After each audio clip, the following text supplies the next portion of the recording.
Bismillahirrahmanirrahim. Assalamualaikum warahmatullahi wabarakatuh.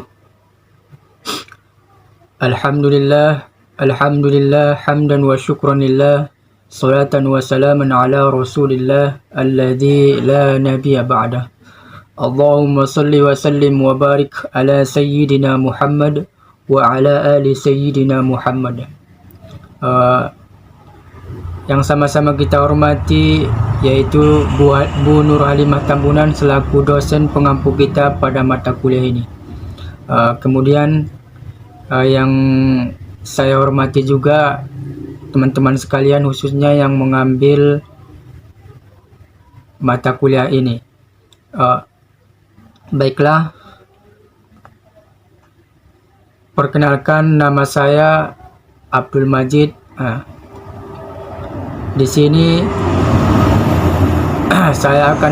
pada kesempatan kali ini saya akan mencoba menerangkan tentang komunikasi kelompok kecil, komunikasi efektif. Sekali lagi saya akan menerangkan tentang komunikasi kelompok kecil, komunikasi efektif. Apakah yang dimaksud dengan apakah pengertian dari komunikasi dulu? Pengertian komunikasi. Komunikasi adalah suatu proses penyampaian informasi berupa ide, gagasan, atau pesan dari satu pihak ke pihak lain. Penyampaian informasi tersebut bisa secara lisan atau berupa tulisan, atau bisa juga melalui gerak atau bahasa tubuh atau nonverbal. Komunikasi kelompok adalah komunikasi yang berlangsung antara seorang komunikator dengan sekelompok orang yang jumlahnya lebih dari 2 orang. Sekelompok orang yang menjadi komunikan itu bisa sedikit, bisa banyak. Apabila jumlah orang yang dalam kelompok itu sedikit, berarti kelompok itu kecil. Komunikasi yang berlangsung disebut komunikasi kelompok kecil. Jika jumlahnya banyak, yang berarti kelompoknya besar, dinamakan komunikasi kelompok besar. Selanjutnya, komunikasi kelompok kecil atau small group communication merupakan komunikasi yang berlangsung secara tatap muka, karena komunikator dan komunikan berada dalam situasi saling berhadapan dan saling melihat. Para anggotanya saling berinteraksi satu sama lain dan lebih intens. Kemudian selanjutnya ialah komunikasi kelompok kecil. Komunikasi kelompok kecil terjadi ketika 3 orang atau lebih bertatap muka, biasanya di bawah pengarahan seorang pemimpin, untuk mencapai tujuan atau sasaran bersama dan mempengaruhi satu sama lain. Selanjutnya, inti dari definisi ini adalah bahwa masyarakat berinteraksi, mereka saling bergantung dan saling mempengaruhi. Inti dari definisi ini adalah berarti bahwa masyarakat berinteraksi, mereka saling bergantung dan saling mempengaruhi. Kemudian selanjutnya ialah ciri-ciri komunikasi kecil. Ciri-ciri komunikasi kecil yang pertama ialah prosesnya berlangsung secara dialogis. Prosesnya berlangsung secara dialogis. Kemudian yang kedua ialah tidak linear, melainkan sirkular. Selanjutnya yang ketiga, umpan balik atau feedback terjadi secara verbal. Yang ketiga tadi, umpan balik atau feedback terjadi secara verbal. Selanjutnya yang keempat, komunikasi dapat menanggapi uraian komunikator, bisa bertanya jika tidak mengerti dan menyanggah jika tidak setuju. Aksi mereka saling bergantung dan saling mempengaruhi. Selanjutnya, fungsi komunikasi kelompok. Fungsi komunikasi kelompok. Yang pertama, fungsi komunikasi kelompok ini ialah menjalin hubungan sosial antar anggota dan kelompok. Menjalin hubungan sosial antar anggota dan kelompok.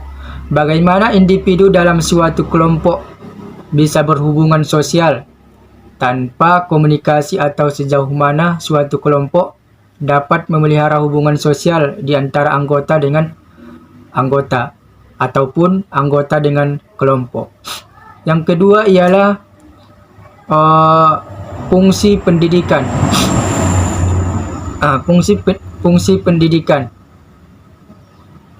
Melalui fungsi ini, kebutuhan anggota akan informasi baru dapat terpenuhi, dan secara tidak langsung, kemampuan para anggota di bidangnya masing-masing dapat membawa pengetahuan baru atau justru membawa keuntungan untuk para anggota lainnya ataupun bagi kelompok.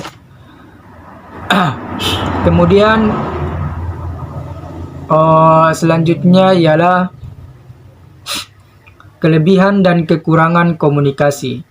Kelebihan dan kekurangan komunikasi kelompok. Yang pertama, kelebihannya dulu. Kelebihannya ialah yang pertama, keterbukaan antar anggota kelompok untuk memberi dan menerima informasi dan pendapat anggota yang lain. Kemudian yang kedua, kemauan anggota kelompok untuk mendahulukan kepentingan kelompoknya dengan menekan kepentingan pribadi demi kepentingan kelompok.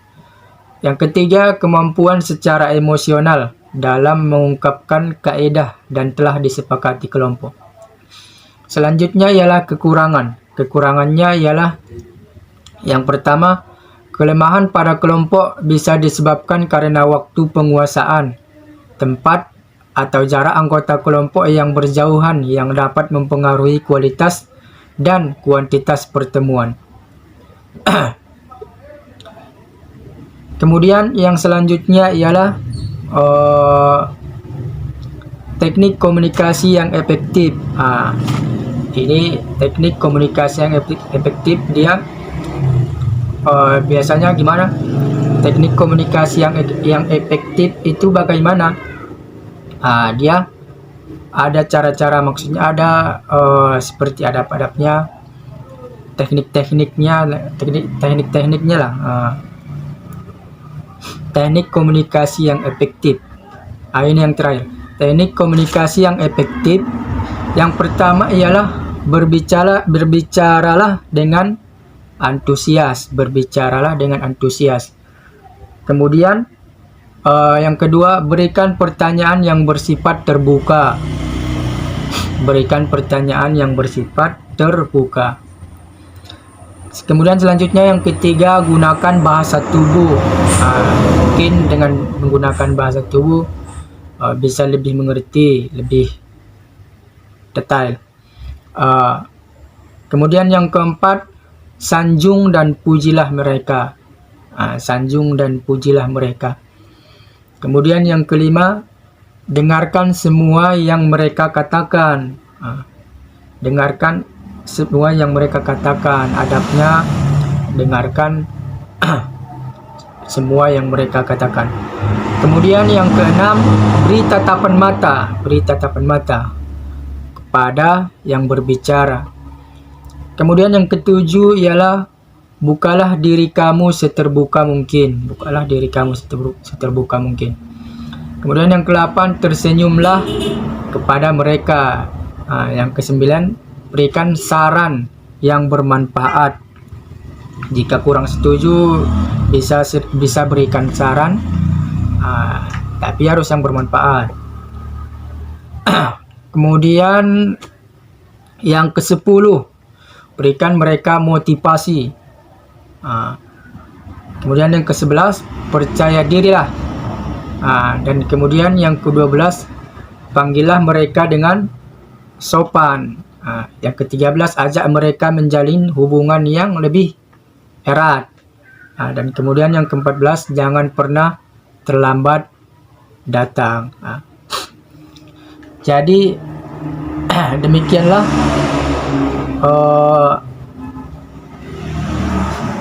hasil PowerPoint saya. Mungkin kalau ada Kalau ada yang salah, saya mohon maaf. Lebih kurangnya, saya mohon maaf. Beginilah yang dapat saya sampaikan tentang komunikasi kelompok kecil, komunikasi efektif. Komunikasi kelompok kecil tadi udah saya jelaskan. Komunikasi kelompok kecil yaitu ini. Tentang yang pertama tadi, komunikasi itu apa? Komunikasi itu adalah, kesimpulannya adalah, komunikasi adalah suatu proses penyampaian informasi berupa ide, gagasan, atau pesan dari satu pihak ke pihak lain. Kemudian tadi apa yang dimaksud dengan komunikasi kelompok?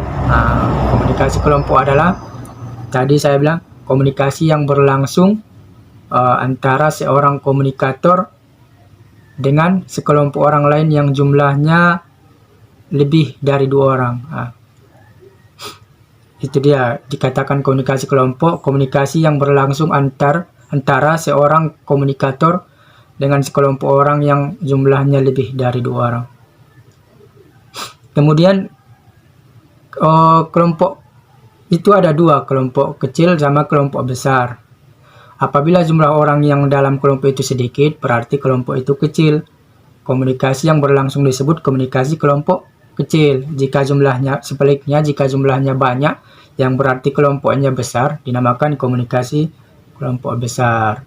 Kemudian tadi ada ciri-ciri komunikasi kecil. Ini komunikasi yang efektif. Komunikasi yang efektif tadi ada 14. Sekianlah yang dapat